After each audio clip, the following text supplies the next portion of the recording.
Hey, welcome to the Musician Secrets podcast. I'm your host, Alise Koa, and this is a podcast from musicians for musicians where we get to share our experiences and stories with each other.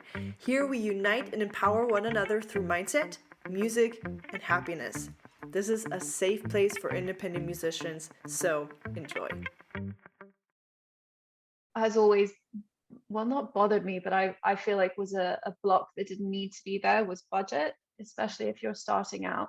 Yeah. And I know I already said it, but I do think you don't have to have thousands of pounds or even hundreds of pounds or euros or whatever your currency is to make something cool and to make it happen. I think, I mean, I'm guilty of not educating myself enough in new production styles and all that kind of thing. I have quite a basic understanding, and I prefer to write the songs and to sing. I love production, but I don't explore it as much. And I think if you really want to do stuff, there is so much free, useful tutorials and, you know, or just exchange favors, do a skill swap or something with somebody if you need help, or, you know, I think there's so much you can do on your own. And for me, certainly when I was younger, now I'm just like, just get on with it. Was like, oh, I can't do that because it's not going to look good because I don't have this fancy thing, or I can't work with that person, or I can't, you know, there's a lot you can do yourself. You know you must be crazy. She's calling you her baby. Joanne calls you down to the place that she's found. You know you must be crazy. She's calling you her baby now. Welcome to the Musician Secrets podcast. Today I have a singer-songwriter that's Irish Egyptian, which is really cool. With me today, everyone, please welcome Shaefri. Thank you so much for having me.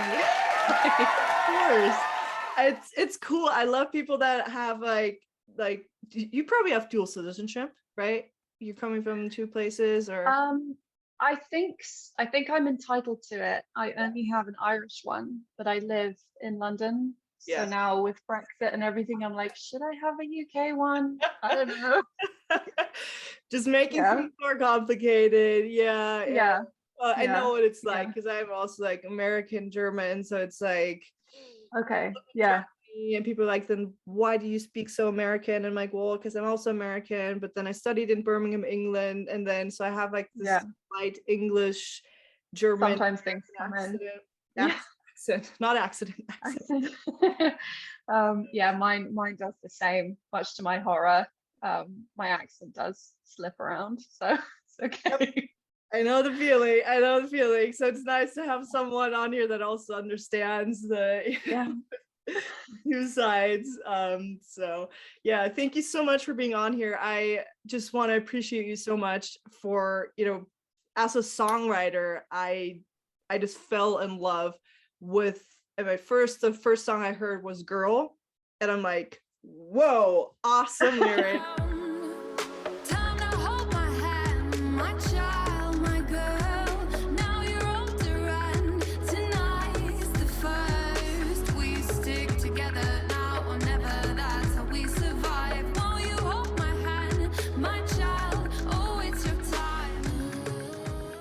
And then I listened to 23.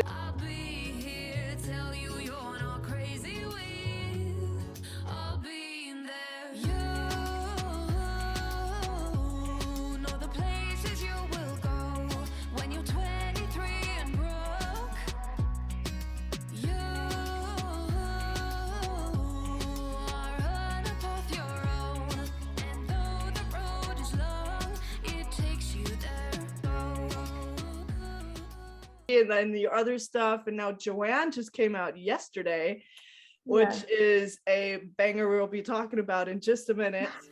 You know you must be crazy. She's calling you her baby. Joanne calls you down to the place that she's found. You know you must be crazy. She's calling you her baby now.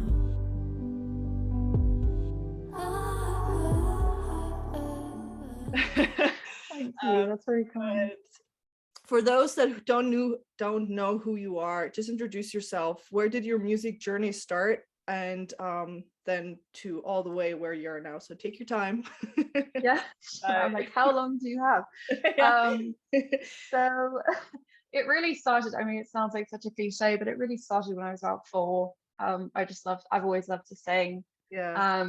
My parents are quite musical, so they always raised us on like lots of different music and lots of different types of kind of culture of music. So I grew up on like very trad Irish music, and also like lots of classic Egyptian and Middle Eastern style songs. So that's kind of where my roots and my love for it started. And then obviously through school, I always enjoyed it. And then when I left school, I decided like, let's give this a go. And, through a very sort of winding process, and then lots of lessons learned, and lots of great things along the way. Yeah. Last year, I put a couple of EPs out. I did some tours. I moved to Ireland for a bit. I did all this, all this stuff to kind of figure out who I am as an artist, and how do I stick out? What's important to me? What do I want to represent? And all of that kind of stuff. Yeah, for sure. Yeah. And so for me, it's like very much married to my identity. And like being a woman, and in this time and at this age, a lot of my music kind of journals, I guess, moving through your 20s and like how to navigate that. And that was I'm still in my 20s, but it was the early parts of it were really challenging in a way that I just hadn't expected in life. I'd see these memes, or I would read jokes about like whatever. And when you're 21 and like living life, you don't care. And yeah. All the good that, like, quotes. Yeah. existential crisis like right before 25 is what happened to me anyway. Well, 23 to 25. Same here, yeah. and so that's kind of where I found my footing musically as well. And so with the Girl EP, that's my I would say most identifying, just for me, piece of work of like, this is what I'm about. And then that was great. I released that right 2 days into the pandemic, which was challenging. But it did really well, and I had some amazing experiences because of it in the last year. It's actually been probably my best year ever in terms of release and things kind of going the right way. And I signed a publishing deal with Warner last year, which was great. And I've had lots of like amazing syncs and all that kind of stuff since then. So it's really been a year of like amazing growth. And that's kind of just taken me to where I am now, which is I've just released Joanne, which actually weirdly I wrote a really long time ago, and I won't go into it now because I know you have other questions about it. But that was a very like the place that I am now, I'm comfortable to release that. I haven't really been confident enough to put it out before. So yeah. It is a bold song. I'm like, whoa. But again, we're gonna be talking about that in a minute. But I can't wait to pick your brain on that, because that is a very special song. And I just respect artists that talk about topics that are more than just about, they broke my heart and we're in love and we broke up again. And I'm like, okay, cool, nice, we've heard this like 1,000 different times. So it was just refreshing to hear something completely different, where it kind of like is a shocker, and they were like, whoa, okay, you just went there. But you can definitely hear in the Girl EP that it's very cohesive, like everything fits together, nothing is random. Like I love the artwork. How do you come up with it, and who do you go to for that? Because I love artwork like that. It's so beautiful. Thank you. It was complete chance. I've always liked line drawing, if that's what you're referring to. Exactly, the one and a friend of mine, or something. A friend of mine on Facebook literally just shared a picture that she had by this artist. I was like, oh my god, I love that, like who is it? And she told me it's this artist called The Color Study, who does these beautiful kind of detailed line drawings. And I reached out to her, and I said, look, I've had this idea, I've got these 5 tracks, they all need artwork, which actually ended up we only did 4 because we just did the EP and 3 singles. And she was really lovely. She was really keen on the project, and she just produced these like beautiful pieces. I kind of briefed her with Say You'll Be There. I was like, look, it's a song about connecting, and maybe she does a lot of hands in her drawing, and I love them. So I said, is there any way you could get hands to connect for me? And girl, originally we drew it around a picture of my face that we did, but I thought it looked really weird. So then I was like, can you just do half a face and no picture? And then she did do it, and I was like, that's it, that's perfect. Like I just loved what she did. She was really creative. And the dancer for 23, I was like, it's very free spirit, very young.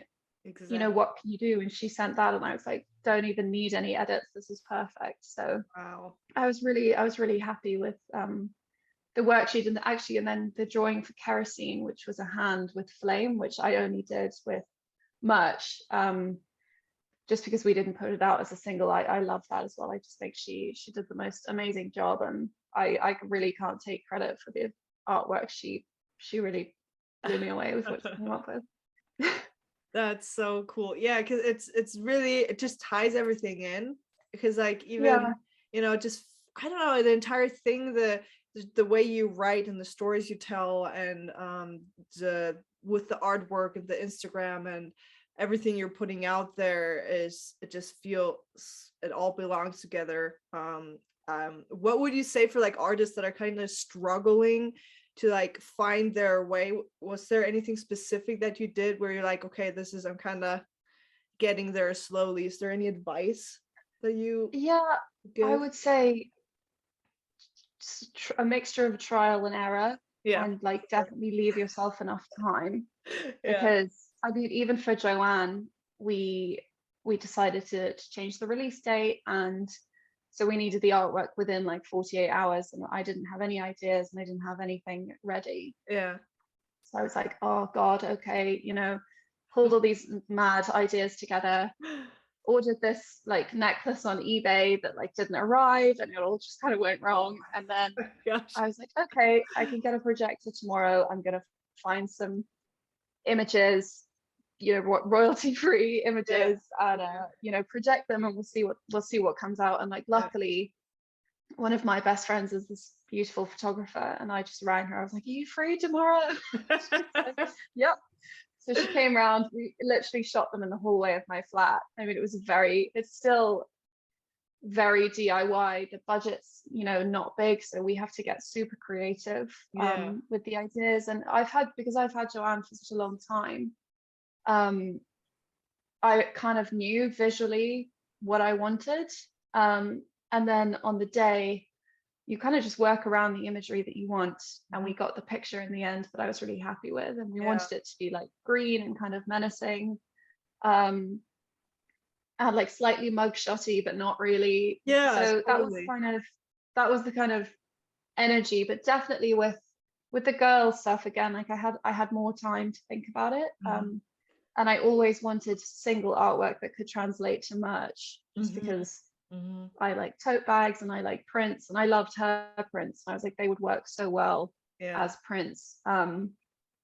So it kind of depends. You don't always get the same ideas. I just think, like, don't panic and really take your time to get the right idea. Which is not an example of what happened with Joanne. I was just lucky that they worked. But yeah, to be as creative as you can. And at this stage, you probably have no budget, or you're self-funded, and that can be really challenging. But you just gotta get on with it, and work with people who make you feel good and who believe in you, because that's all you can do, really. Yeah, that's really good advice. Yeah, I love what you said, is like, even though you had a small budget, or even if you have no budget, you get creative, right? Like, who says that just because you don't have the money, or not a lot of money, that's a bad thing? Like, I think we kind of always see them as restraints, and I can't do it. But you get creative, and you work with that, and you'll come up with stuff you usually wouldn't, which I think is really cool. I mean, it'd be great to have a big creative director, and we shot that with like an 80-pound projector in my Yeah. hallway. Yeah. You know, it worked. It's fine.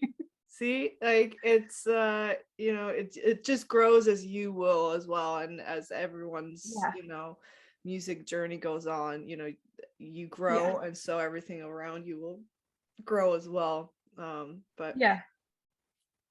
yeah, I think it's so important what you said is to like figure out kind of who you are and what you stand for and what you know want to say, and you know, as an artist, I think especially, I mean, you have more more experience with that, but I think especially when you go into a signed deal, I think it's easier if you already know what you want rather than trying to figure it out once you're signed. Does that make a difference? Definitely, I think, which is not to say that younger artists don't know what they're doing. I mean, you look at Billie Eilish, and I think she's actually had great protection, which is great because it's allowed her to kind of become comfortable in who she is.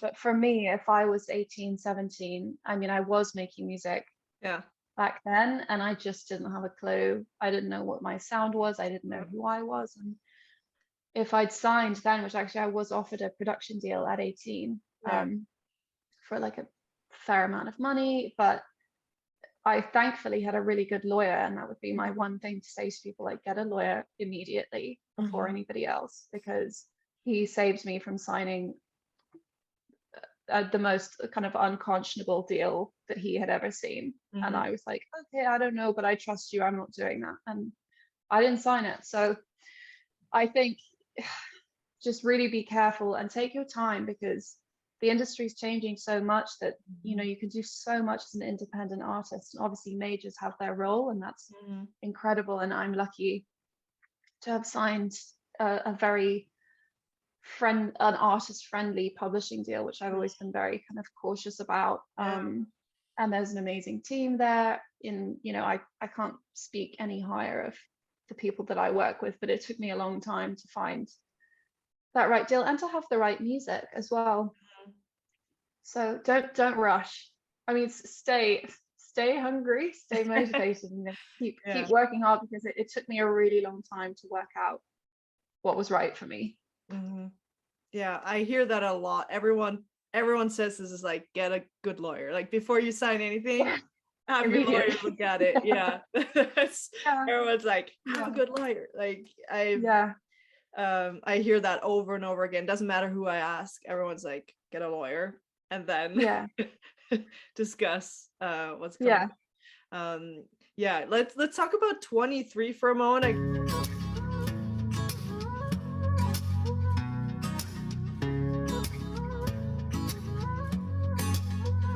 You graduate, go on real dates, only make plans when you need them, lose more friends than you keep, and pay your bills. Just want to kind of ease into Joanne, because it's quite a bomb. Since you were talking about, like, you know, kind of going through your 20s, or still are in your 20s, but like early 20s, kind of navigating through that.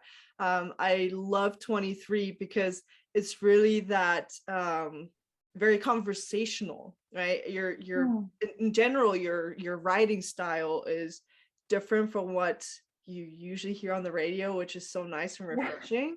Because you're usually, we talk about experience, where like it's from our perspective, but like even like Little Girl and 23, they're more out of like real conversation you're having with someone else.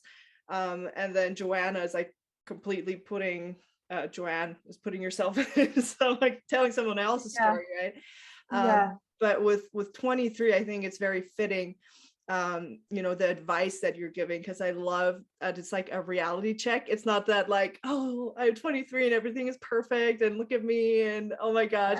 And I'm like, yes, finally we have a real song that talks about real stuff. What obviously, I mean, it's obviously what it's about, but what made you want to write that song, and why did you write it like that, like from that perspective? I think it was just, as I think most people, not everybody, but most people, when they get into their kind of, after, I would say even after 21, you start to be like, these years are going pretty fast. And I was again, I'd been doing music for a couple of years and it hadn't really, nothing was really happening. And I was working in Paris with this French label, and that wasn't really working. And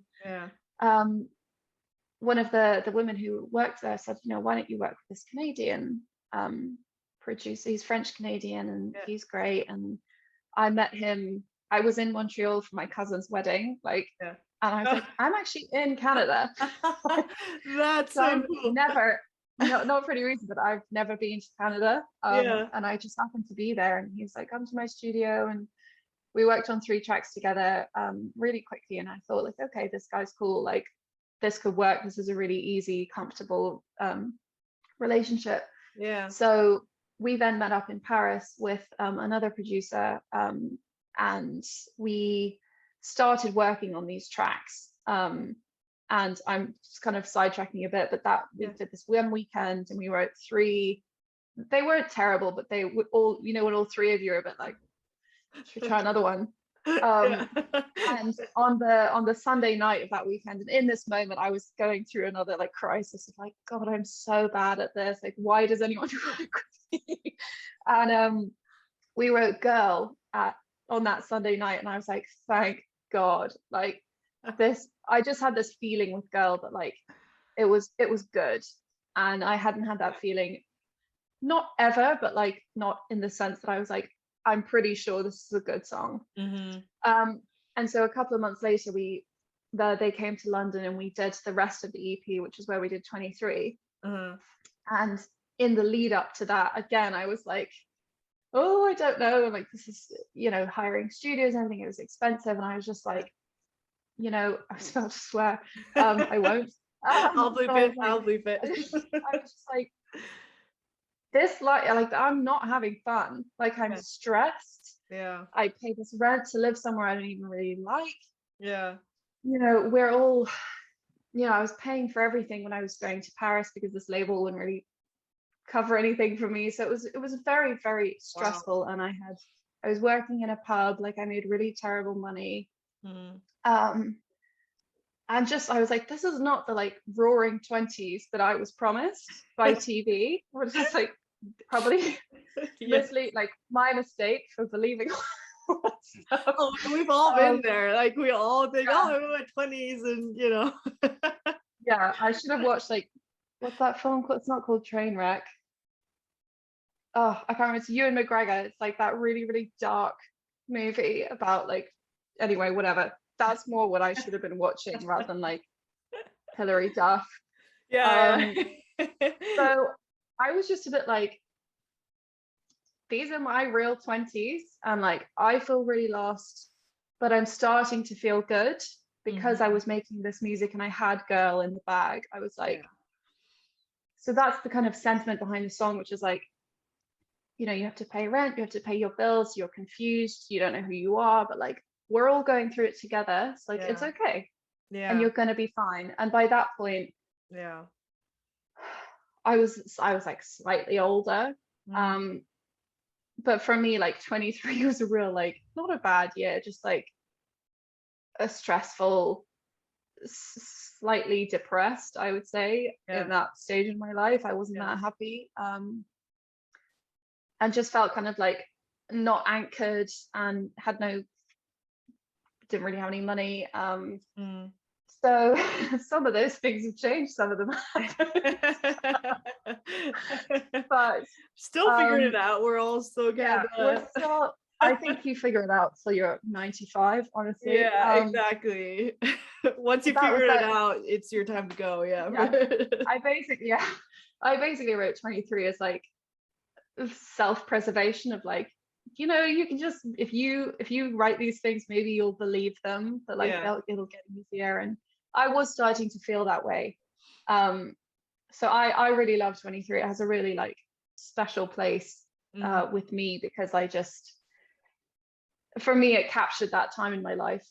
And I think, I don't want to speak for anybody else, but I think in general, a lot of people feel that way in their early 20s when you're like not having your like, I mean, I didn't really watch Sex and the City. I was a bit too young, but that's what I thought. That's kind of my version of like what I thought that was without even watching it. Again, misguided. But yeah, that's kind of the process behind that, was trying to capture that feeling of existential crisis in your early 20s. Now, and that's what I loved about the song is, I'm just like, someone is being real for once, like someone is talking about something, that's what I think as musicians or songwriters specifically, we have this very unique position where we can talk about things or issues or whatever we want, basically.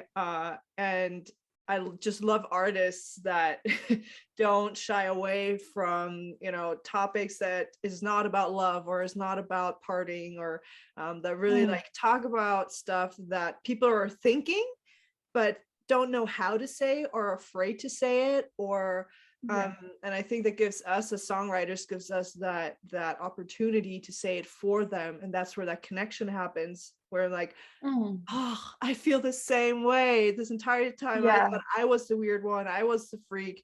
I'm feeling somehow that, that sorry, that was my doorbell. No worries.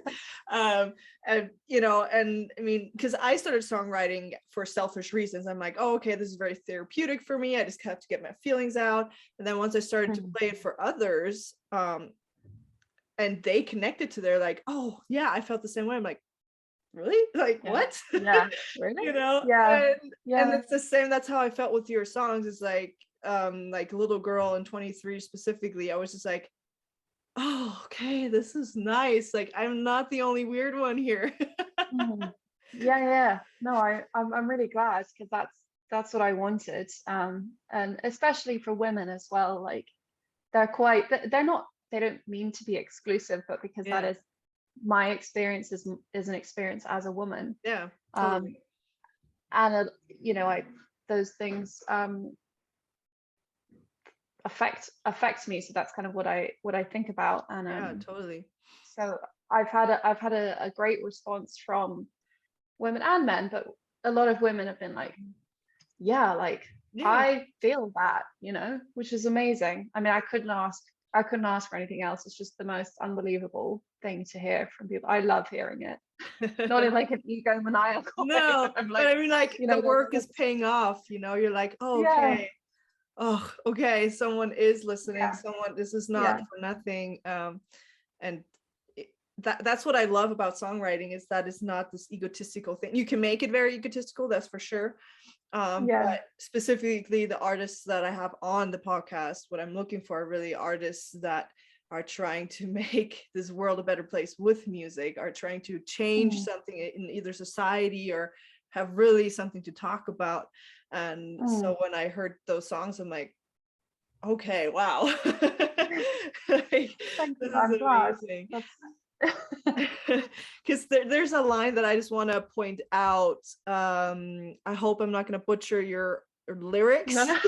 But it's the bridge part, I think, is if you need a hand to hold, I'll be there, I'll be here, tell you you're not crazy, we've all been there.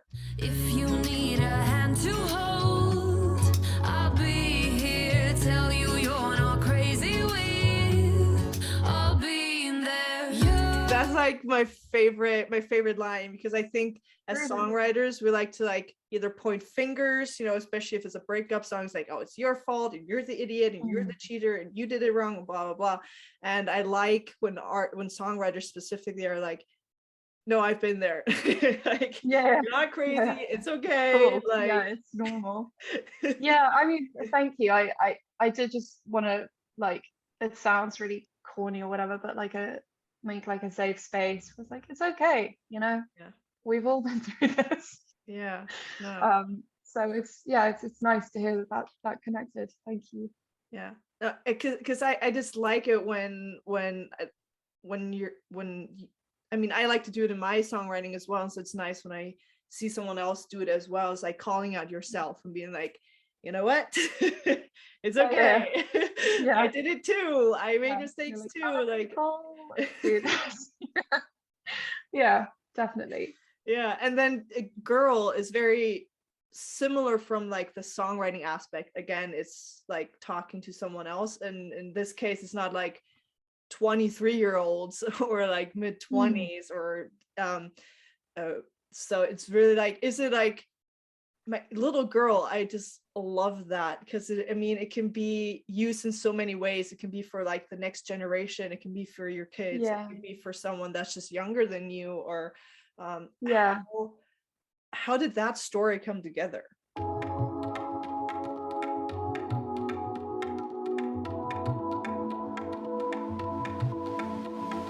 Little girl, I'm sorry that you found out this way. Though we don't live in black and white, we seem to live in gray. Now I'll be honest, little girl, I'm not sure it'll change. But I know we'll fight like hell, so it happens one day. Basically, it was the kind of start of the Me Too movement. I can't actually remember what year it was. I think it was 2018, like around that September, October. And I was just reading the news and I was just furious, like furious, because, you know, unfortunately, as women, I think you grow up with this kind of, not in like ingrained misogyny is not the right thing, but you kind of learn to defend yourself, I would say, from 10 or 11, from weird looks or weird comments or wolf whistles, and all that stuff kind of starts. And then you get older, and unfortunately a lot of women do suffer some kind of sexual harassment or assault. You know, there's a large spectrum of what that covers, but I basically don't know any women who haven't been at least harassed, which is crazy. And so when that kind of boils over, and a lot of it happens in music as well, which I don't think has been exposed as much as within the film industry, but I know a lot of that stuff does go on. I'm lucky to I've experienced a bit, but not to the same degree as I know other women have. I was just really angry. And I wanted to kind of start that by being like, okay, I need something that's going to make me feel connected to other women. And you know, the word empowered is like so overused, but like to connect you and to kind of feel that it's bigger than you, and you have like sisters and you have this camaraderie between you that connects you. It's a gross thing to connect us all, but it does. And so I just wanted to write, like, as you said, the perspective is kind of to a younger generation.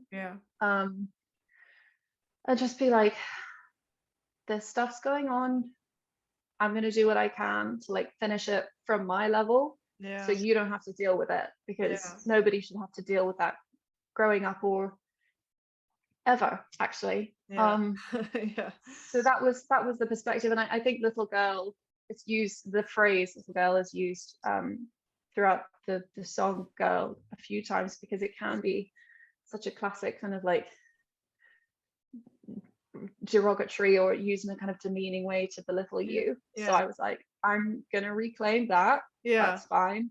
And then obviously it's as though you're addressing a younger generation of women.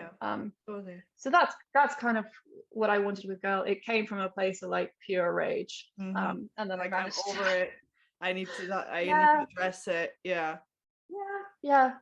I'm lucky as well that the men that I worked with were super understanding, and we're like, let's explore it, let's go. Like, wow, okay, like they probably looked to be like, cool words. But they completely let me, not that they let me, but they, you know, they were just like, let's do it, like let's go. Wow, so that was really cool. It's really important to work with men who empower you as well, I think. It's a joint effort moving forwards. I think it's got to be a team thing. For sure. I mean, it's not about who's better and who's, you know, I think the music industry can be very tough in that way for women sometimes, because you're either just the singer or you don't know what you're talking about, and I'm like, I studied this. I know what I'm talking about. I know what I want. Yeah. Like I'm not just like some random, or not random girl, but like someone that you can just push around, and I just learn. Yeah, I think definitely there's a lot of cases of being undermined or worse. So yeah, that's just what it was. I was just like, F this, and not not not gonna let this. I don't know. It was really cathartic writing Girl, and then they put the production together, and I was like, yes. So yeah, it was. I was really happy with how Girl turned out. Yeah, I love. There's a line where you say it's not all black and white. We live in the gray, or something like that. Which I thought was really, really cool to like address. Though we don't live in black and white, we seem to live in gray.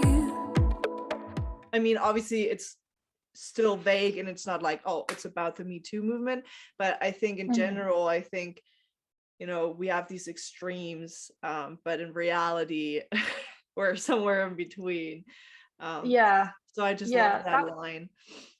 Thank you. That was kind of a reference to like when people report things and people are like, yeah, but and I'm like, no, it's black and white. Like, exactly, this happened or this didn't happen. Yeah. And people have been, well, mainly men have been getting away with things for so long because there's this like gray area. And that's what that was about. I was just like, gross, no. Yeah, that's why I love that line. I'm like, oh my gosh, this is genius. This is so good. Like, you're saying everything without saying anything. Like, it was, I'm just like, yes, this is a great line. I love it. I'm just like, this is so good. Yeah, so with Joanne, you even went Joanne, yeah?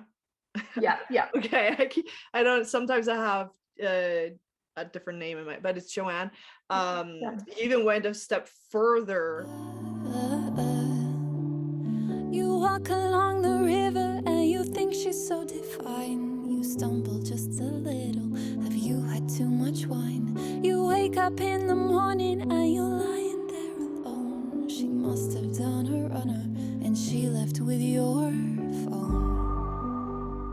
Then Girl, which I thought was very amazing and brave, and where I'm like, wow, this is definitely an artist I want to follow, someone I want to support, someone I just admire. So again, what inspired the song? Because you said it's been in the works for a while. What was like, okay, I need to release it now? Give me all the tea. Like, what happened? I wrote this song again like a really long time ago, and I think I'd gone to see Leonard Cohen, or I started listening to Leonard Cohen. I can't remember where the actual dates were. And basically I heard his song Suzanne, and I was like, God, that song's beautiful. Like, the way that it's told, it kind of moves like a river. Like, it's just, I thought it was so beautiful. I think he's like one of the greatest lyricists ever. And I was just kind of imagining this woman, Suzanne, and she's painted in a kind of very romanticized way, but she kind of sounds like a piece of work to me anyway. Like, she seems really manipulative and a bit crazy, and I was just like, okay, but like, there's this kind of this siren, he puts her on this pedestal, this character, and I was like, I'm gonna take her off. And I just wanted to kind of paint this realistic picture of obviously, I mean, it's not a subtle song. I mean, Joanne is a sex worker, and unfortunately, just in the story, this isn't based on anybody that I know or any experience that I've had. She's on hard times, and she has to do things that maybe she wouldn't be comfortable with in another life, or if other things have changed in her life. It's a very sad story. And I kind of wasn't thinking about it too much when I wrote the song. because I was 19 when I wrote it, so it was a really long time ago. Wow. Yeah, so like Wow. I should probably That's deep for a talk to 19-year-old to somebody. write Yeah, about. and I never changed any of the words. It just stayed like that from the night that I wrote it. Wow.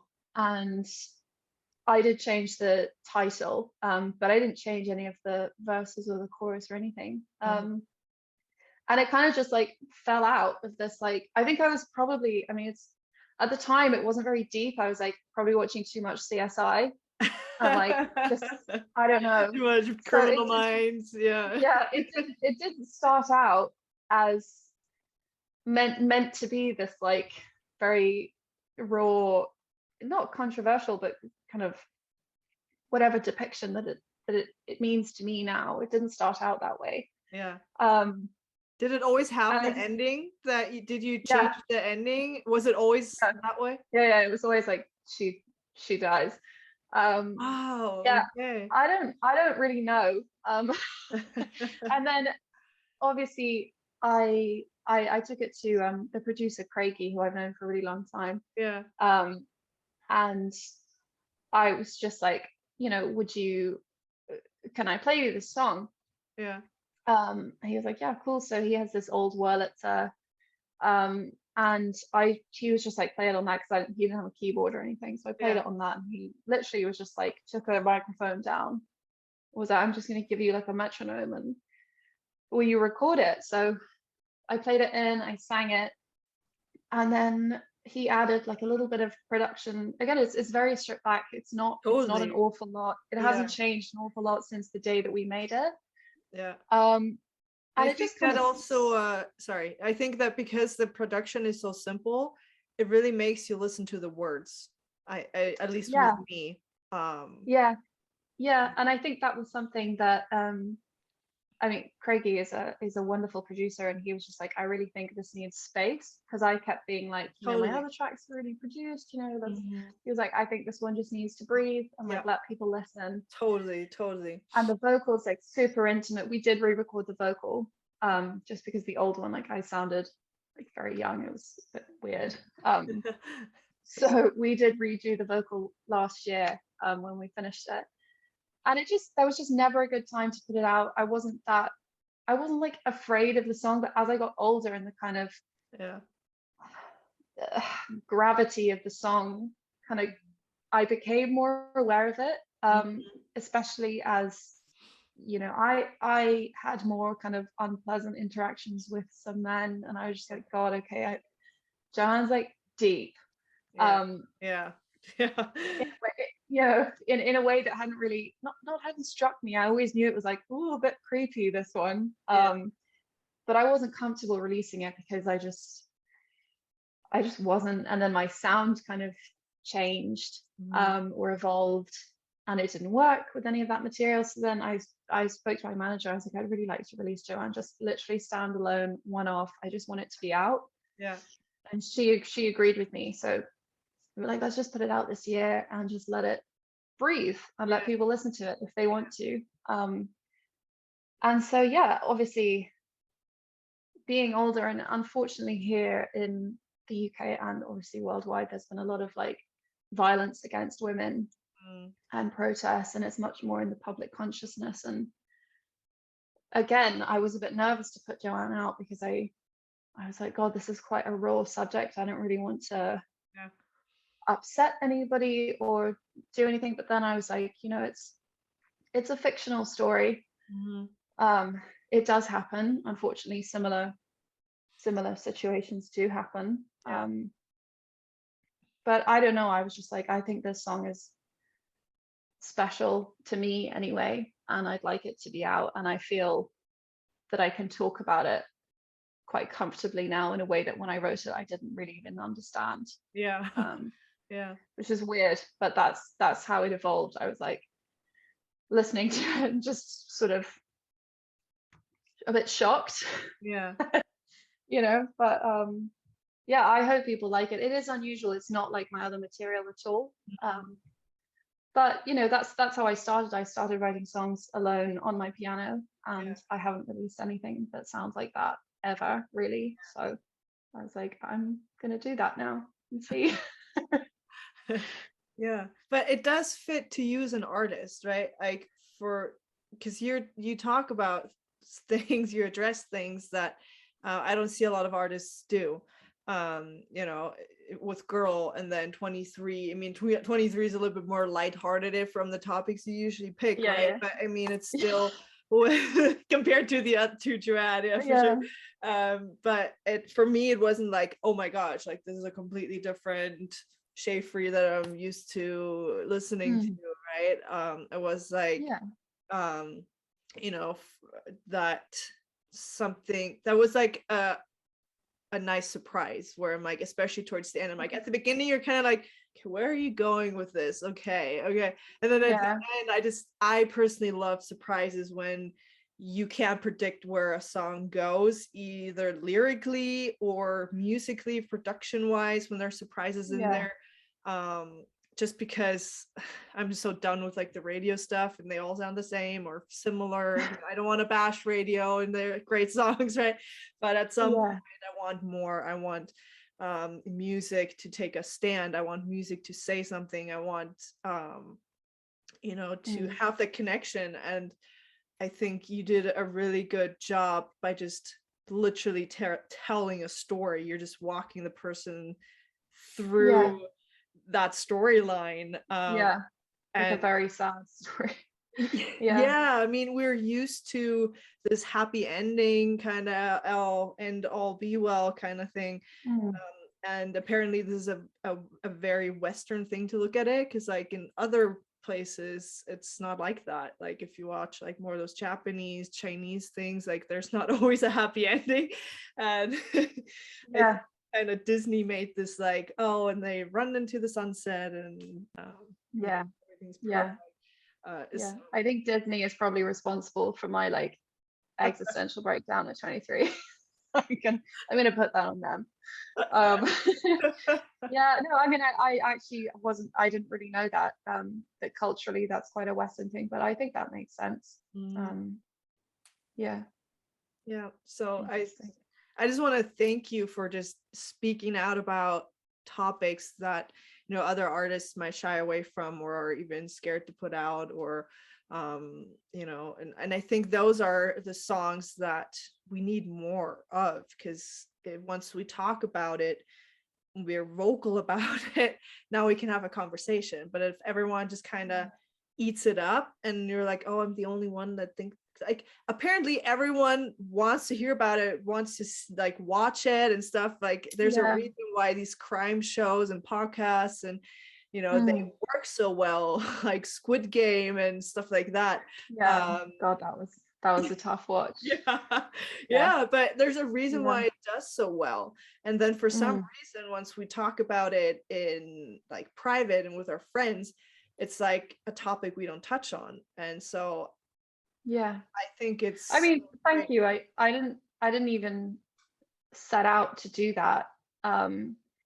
I think it's just the type of songs that I like to write. It's not that I don't like to write love songs, or I don't have a problem with. You do write those songs too. I'm not saying like these are the only, you're only right about. No, I know. I'm like deep things. But no, I do gravitate towards, I'm like, what do I want to talk about? And particularly with Girl, I was like, this is the message. This is where I'm at in my life. This is how I feel. And I didn't feel like writing like a very gentle love song or anything. I was just like, I don't want that. I don't want to listen to it. And I think it's just, not that I'm like this angry person, but I don't know. I like to write songs that I really feel something for and I feel passionate about. And that's just those are the things I've been feeling passionate about lately.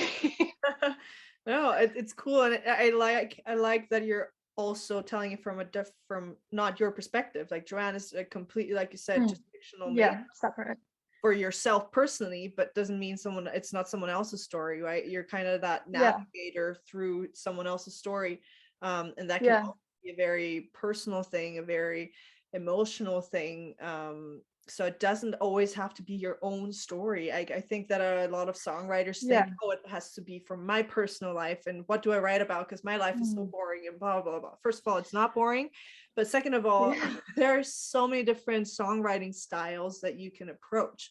And and some songs are super personal for me and are very much touched on my own life, but totally, with some I just think, it is a creative process and you can write whatever you want, in my opinion. And I think some things can get really repetitive, which I was at, I think, the same place as you, where I was hearing a lot of like breakup songs or like, you songs or that kind of thing, and I was just like, you know what, I'm just sick of it. And I'll come back to wanting to make that stuff myself, but it's the kind of thing I'm like, don't force it. If you're not feeling like writing that kind of music, then write something else. Write what you, and that's also part of my kind of search for girl, because I was very much like, well, what do I even care about, and then those songs came really naturally, which I think is for me is the easiest way to do it. So right, it's easier to write, in my opinion, which makes life easier, but I just wasn't in a place where I was like, people don't need another, like, I don't know, whatever, breakup relationship song. Like, I was just a bit sick of hearing about like one-on-one relationships. But then there are amazing songs about them. I think it just depends on where you're at that time. And I personally, like, I love like chart radio hits. I'm like, for sure, but there's a time the songs for them, for sure, but the songs that like really make me feel something are not those songs. So it just depends, I think, on how you're feeling and what you want to listen to. Well, there's just a different state, like different songs for different moods, different stages in your life, it's you'll have, like sometimes I'll put on like Elliott Smith and like feel so miserable for like a day, and that's fine. Sometimes you just feel like that. Cool. Totally. Like, good things come from those moments. Totally, for sure. Do you have a favorite lyric that you wrote? Do you know, I was thinking about this earlier. I don't, but I now that you've said it, I really like the kind of, we don't live in black and white, we seem to live in gray, because I remember writing that and being like, that captures what I want to say here, like, perfectly. And it's, just a few words. I really liked that. But generally no, I mean, lyrics are really important to me in my songs. I try to, like, not always like have a message, but just say something in an honest or in an interesting way. So I think quite carefully about all of my lyrics, and I try not to put anything out that I don't think is good. I'm sure everyone tries to do that. But mine I really like to kind of spend time on. And when I'm in a writing session, sometimes I'll write like some real empty nothingness just to try and get the melody and the song structure, and then go back and be like, that's terrible, no. And just do it that way. How do you rewrite songs a lot? Like, how many times do you like go over them and be like, I could do this, or we could change the way we do that? Not too much. I think you can really get in your own head about that stuff. So I would probably only revisit things 2 or 3 times max. And even then it might just be a word here and there, because sometimes in the session you'll have it and you're like, oh, that was so much better, I'll change that the next time I work with that person or I see them. But generally I think you can just really get too bogged down in it. I mean, my lyrics aren't really complicated or really thought-provoking. I think they're just quite honest. Like, it's like whatever. Yeah, I mean, some people have incredible wordplay. I don't think I have that. But I try not to be thoughtless, but also not spend 2 years changing one sentence. I don't think that's helpful.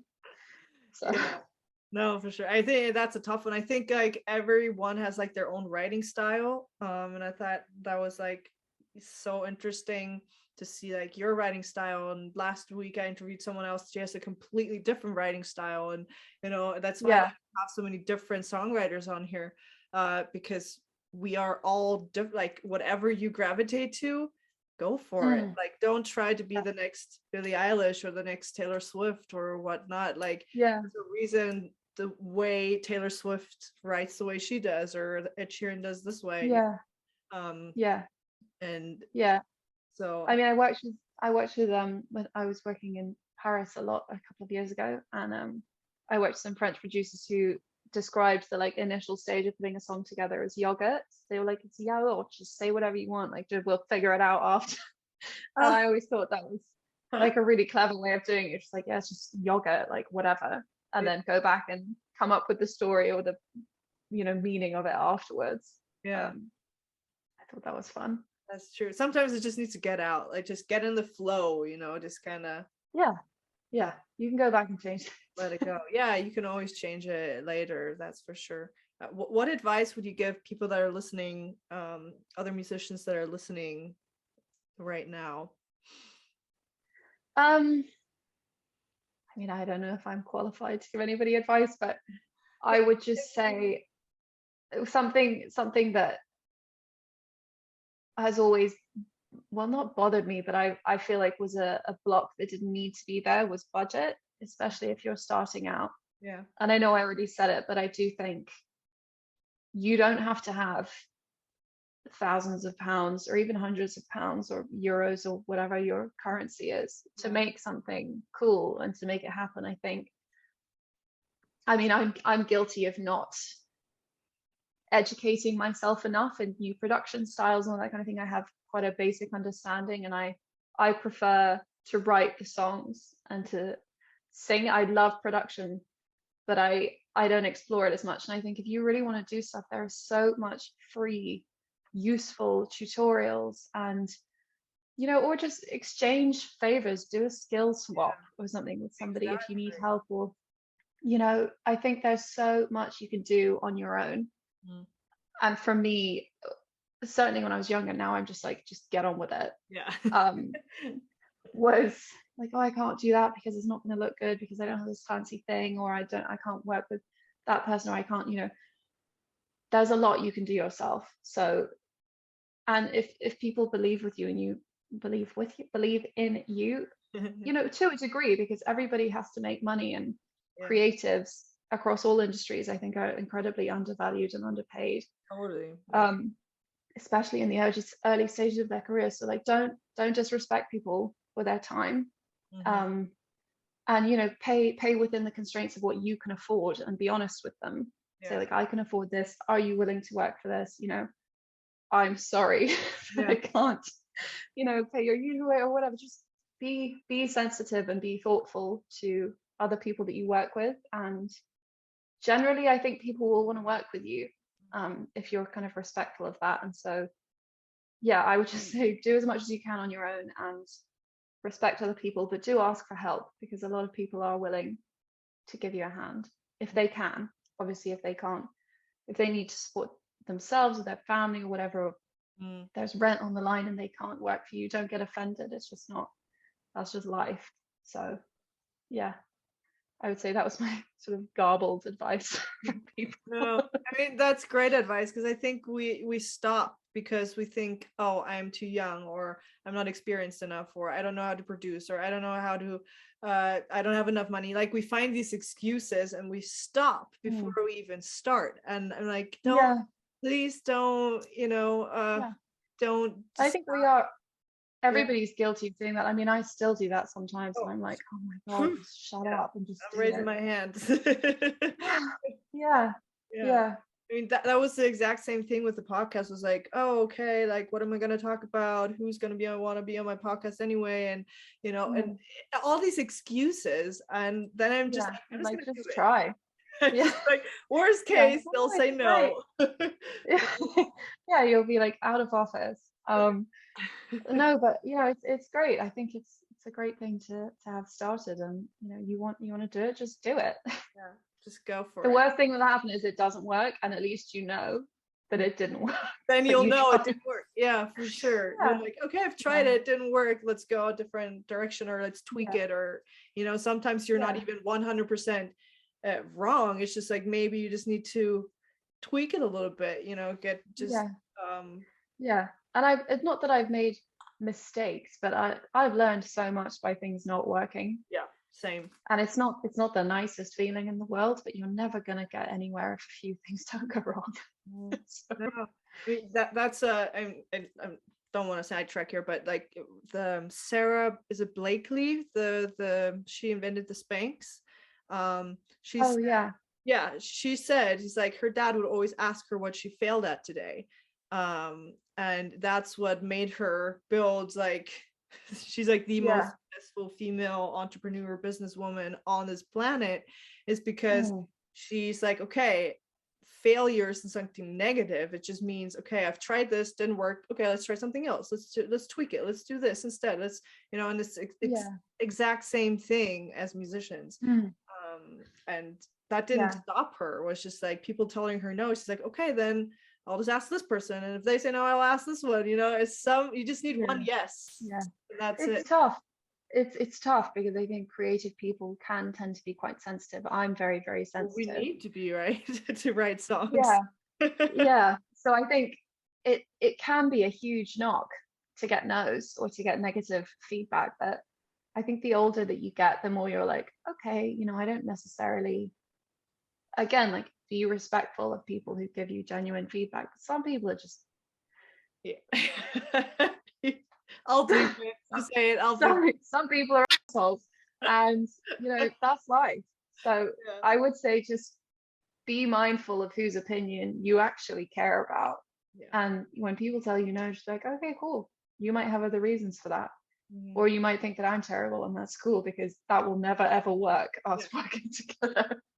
So I think try to be mindful of maybe your initial sensitivity, because I'm quite reactive mentally. I don't think I always come across very openly like that, but I am reacting like immediately to when someone says something.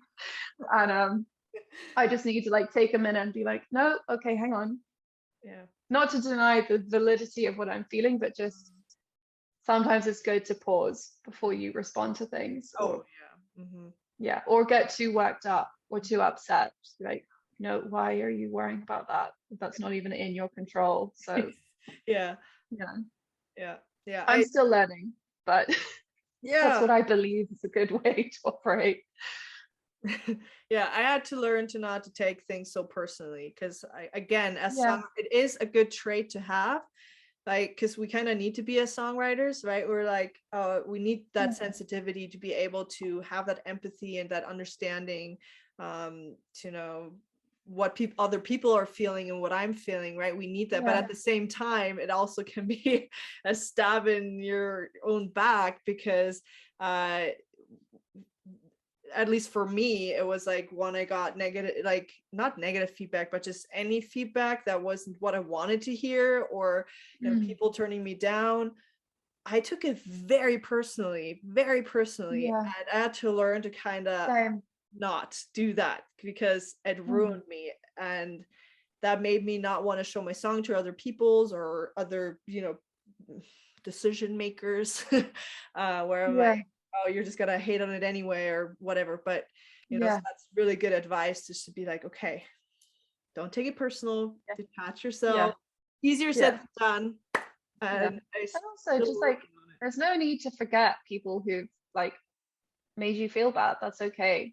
Don't hold a grudge, but just be like, maybe I don't care what you think, actually, because I don't really like you.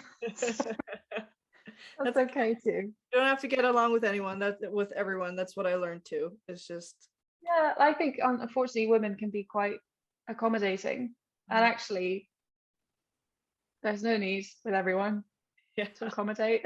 So, okay. For my closing question that I like to ask everyone is, what makes a good song? Oh God. This sounds really simple, but I think like songs that can make you feel something, songs that elicit a reaction, or yeah, I think songs that really you stop and you're like, okay, that was interesting, and you listen to it again and maybe you hear different layers that time. I think anything that grabs your attention emotionally, I think, and that can be like in a heartfelt way, or like you can hear the start of like Sabotage by the Beastie Boys and be like, whoa. What's you know, happening? Yeah. even if even if you don't like that kind of music, you just be like, that is a good song. Objectively, that's a great song. It's not the music I listen to. I don't really like, but anything that can really make you go, well, like that's cool. Yeah. I think is a great song, or songs that tell a great story, because I love lyrics. And I love to hear kind of people tell stories in their songs. Maybe it's like the music that I grew up on always had great stories, but that's what I like. Those two things, I think, make a great song. Nice. I love it, because I mean there's no right or wrong answer, and everyone answers it differently, so that's why it's just interesting to hear everyone's like differences, Thoughts. and thoughts and input, and obviously everyone's looking for something different, and and there's music for you out there. You just gotta find it. That's for sure. Thank you so much for being on here. I went a little bit over time. I just want to thank you again, just for putting out music and just putting it out there, and just talking about, for me personally, that's what I look for in music. It's like, okay, what are you saying? What are you trying to tell me? Who are you as a person? And especially as singer-songwriters, what you write about is what you think about. And so what songs you're putting out there tells me a lot about who you are as an artist, who you are as a person. And so scary. Yeah, I mean, it is. We're putting ourselves out there, right? But and that, I mean, you're an amazing songwriter, and I just appreciate songs like that I'm looking for. So thank you. I just really thank you for putting out great songs, and I'm a fan, if you couldn't tell. Absolutely. Well, thank you so much. I mean, it really is always like precious to hear those things, and realize that the stuff that you make is actually connecting with people, because sometimes we're so obsessed with Instagram and social media, such a huge part of music. It can take away that kind of real connection, which is gross. So thank you. That really means a lot. So thank you. Oh, you're very welcome. Where can people find your music, you like Instagram, your handles? Go for it. My music is like on all streaming platforms. So Spotify, Apple Music, Amazon, Deezer, whatever, SoundCloud, wherever you want to go get your stuff. All my handles are just my name, so at Shaefri. And I don't know, you put things up in the screen. I put them on the screen. I linked them below. So yeah. Here. So yeah, it's I'm very easy to find online. Yeah. I think. So yeah. If you'd like to know or whatever, I'm there on all the platforms. Yeah. Plus you have a website as well, right? You have a website. I do have a website as well. Yeah, it's shaefri.com. That was hilariously available, so I took it.